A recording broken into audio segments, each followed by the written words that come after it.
Dear student, today's our topic is Robert Browning's My Last Duchess. Robert browning जो poet हुआ करते थे, ये एक विक्टोरियन पोइट हैं। जो विक्टोरियन जो एज थी 1837 टू 1901 तक ये एज रही है। और रॉबर्ट ब्राउनिंग का जो बर्थ हुआ था 1812 में हुआ था और डेथ इनकी 1889 में हुई थी। इस तरीके से प्योर विक्टोरियन पोइट हैं। और इन्होंने जो ये मोनोलॉग लिखा था माई लास्ट डचेज, ये इसका जो पूरा नाम था माई लास्ट डचेज फेरेरा था। ये my last duchess Ferreira, Ferreira एक सिटी थी, सिटी या इसको हम क्वेश्चन में आ सकता है ड्यूकडम थी। ये 16th सेंचुरी रेनेसा पीरियड में इटली के अंदर यह एक सिटी हुआ करती थी, जहां की इसमें एक घटना रॉबर्ट ब्राउनिंग ने एक मोनोलॉग के माध्यम से व्यक्त की है। जो ये पब्लिश हुआ था 1842 में हुआ था, वन इटली के नाम से पब्लिश हुआ था। यह एक ड्रामेटिक मोनोलॉग है और मोनोलॉग होता है कि a single speaker tells a story to somebody, कि जो अकेला कोई स्पीकर होता है और वह अपनी स्टोरी को किसी व्यक्ति को कहता है। तो यहाँ पर जो सिंगल स्पीकर हैं वो है ड्यूक, और जो लिसनर हैं जिसको ये कहानी बताई जा रही है वह एक एनवॉय या मैसेंजर हैं। अब देखिए यहाँ पर जो रॉबर्ट ब्राउनिंग पब्लिश हुई थी 1812 में, ड्रामेटिक मोनोलॉग है, इसी को ड्रामेटिक रोमांस कहा गया है। ये एक हीरोइक कॉपलेट्स में लिखा गया है। यहाँ आयम्बिक पेंटामीटर यूज किया था, आयम्बिक पेंटामीटर। इसमें ये जब आयम्बिक पेंटामीटर के जो कॉपलेट्स होते हैं, इसमें 28 कॉपलेट्स हैं टोटल कॉपलेट्स, अर्थात इसमें जो 56 लाइन्स हैं। और जब कॉपलेट्स आयम्बिक पेंटामीटर में लिखे जाते हैं तो उनको हम कहते हैं हीरोइक कॉपलेट्स। तो माई लास्ट डचेज के अंदर जो स्टोरी यहाँ पर बताई गई है, ये कि ड्यूक होता है। ड्यूक एक टाइटल हुआ करता था रॉयल फैमिलीज में, जैसे ड्यूक और काउंट, और ड्यूक के बाद मार्केस, मार्केस के बाद अर्ल, अर्ल एक काउंट के इक्वल हुआ माना जाता था।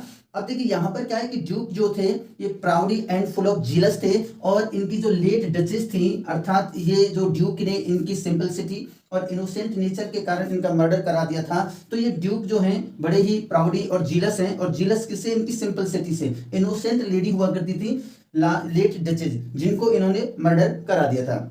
अब देखिए होता क्या है कि ये ड्यूक का जो नाम था वो था Alfonso second, Alfonso second. Late duchess जो हुआ करती थी इनका नाम था Lucrezia de Medici, Lucrezia de Medici इनका नाम था लेट डचेस का, जिनका मर्डर करा दिया था ड्यूक के द्वारा। और ये ड्यूक अभी जो इस स्टोरी के अंदर विडोवर हैं, ये विडोवर हैं अभी, यहाँ पूछा जा सकता है। ये प्राउडी हैं। एक काउंट ऑफ टायरल हुआ करते थे, फर्डिनांड सेकंड, फर्डिनेंड सेकंड। इन्होंने क्या किया, एक काउंट जो थे ऑफ टायरल थे, इन्होंने एक मैसेंजर या एनवॉय को भेजा किसके पास? ड्यूक के पास, with the proposal of second marriage. किसके लिए भेजा? कि भाई सेकंड मैरिज के लिए, उनकी डॉटर के लिए, शादी के लिए मैसेंजर को भेजा या एनवॉय को भेजा। इनका जो नाम था वो था निकोलस मार्जूस था। अब जो क्या करते हैं कि अपस्टेयर्स में बेड चैम्बर में, जहां पर एक दीवार है, दीवार के ऊपर एक पोर्ट्रेट ऑफ लास्ट डचेस अर्थात लुक्रेजिया डी मेडिसी की एक वहां पिक्चर या पोर्ट्रेट बनी हुई है, जो फ्रा पेंडोल्फ के द्वारा बनाई गई थी, जो वन डे में बनाई गई थी, सिंगल डे में, एक दिन में ही।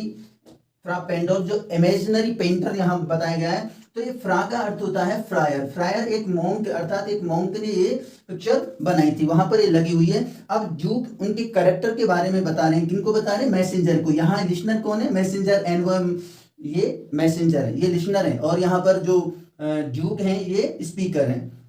ड्यूक फिर नीचे आते हैं डाउन स्टेयर्स, क्योंकि विजिटर्स वेट कर रहे थे, तो नीचे आ रहे थे। तो यहाँ स्टेयर्स के पास में ब्रॉन्ज की बनी हुई एक स्टैचू थी, जो सी गॉड की है, जो नेपच्यून माने जाते हैं, सी गॉड, जो riding on a sea horse पर राइडिंग करते हुए बताया गया है। जो ये स्टैचू बनाई गई थी क्लॉज ऑफ इंसबर्ग के द्वारा बनाई गई है, और ये एक फेमस स्कल्पचर थे उस जमाने के। तो ये बनी हुई है स्टैचू ब्रॉन्ज की। तो आज जो मेन क्वेश्चन पूछे जा सकते हैं, रॉबर्ट ब्राउनिंग से ने जो लिखी थी पोइम, ये थी my last duchess Ferreira. Complete नाम क्या है? My last duchess Ferreira. Ferreira क्या एक सिटी है ड्यूकडम में, 16th सेंचुरी में रेनेसा पीरियड में पड़ती थी इटली के अंदर। पब्लिश हुई थी 1842 में। मोनोलॉग जो होता है a single speaker tells a story to somebody होता है। अब ये ड्रामेटिक रोमांस है, हीरोइक कॉपलेट्स जो लिखे जाते हैं वो आइम्बिक पेंटामीटर में कॉपलेट्स हैं, 28 कॉपलेट्स हैं, 56 लाइन्स हैं। और ये ड्यूक विडोअर हैं अभी। अल्फोंसो सेकंड इनका नाम था। लेट डचेस जिनका मर्डर कराया था वो ल्यूक्रेजिया डी मेडिसी हैं। और ये ड्यूक जो हैं प्राउडी नेचर के हैं, फुल ऑफ जीलस से हैं। लेडी जो ये डचेस बताई गई बिल्कुल सिंपल एंड इनोसेंट लेडी हैं। और count of Tyrell Ferdinand second है, ये एक मैसेंजर है, एनवॉय को भेजते हैं, निकोलस मार्ड्यूस को भेजते हैं, एक सेकंड मैरिज के प्रस्ताव के लिए भेजते हैं। किनके पास? ड्यूक के पास में। ड्यूक इनको अपस्टेयर्स बेड चैम्बर में ले जाता है जहां दीवार है और दीवार पर एक पोर्ट्रेट बनी हुई है ल्यूक्रेजिया की, जो बड़ी ब्यूटीफुल पोर्ट्रेट है जो उनके कैरेक्टर के बारे में बताते हैं। फिर ड्यूक इनको नीचे लाते हैं क्योंकि विजिटर्स ड्यूक का वेट कर रहे थे। और जब नीचे आते हैं तो स्टेयर्स के पास में ब्रोंज की बनी हुई, किसकी बनी हुई है? ब्रोंज की बनी हुई है स्टैचू है सीगोर, जो नेपच्यून है सीगोर। अब देखिए राइडिंग ऑन हॉर्स पर उनको दर्शाया गया है। ये जो बनाई गई स्टैचू है क्लाउज ऑफ इंसब्रक स्कल्प्टर, जो उस जमाने के फेमस थे। ये जो स्टैचू है ये प्राउड नेचर को दर्शा रही है, नेपच्यून के nature, proud nature of Neptune just like Duke.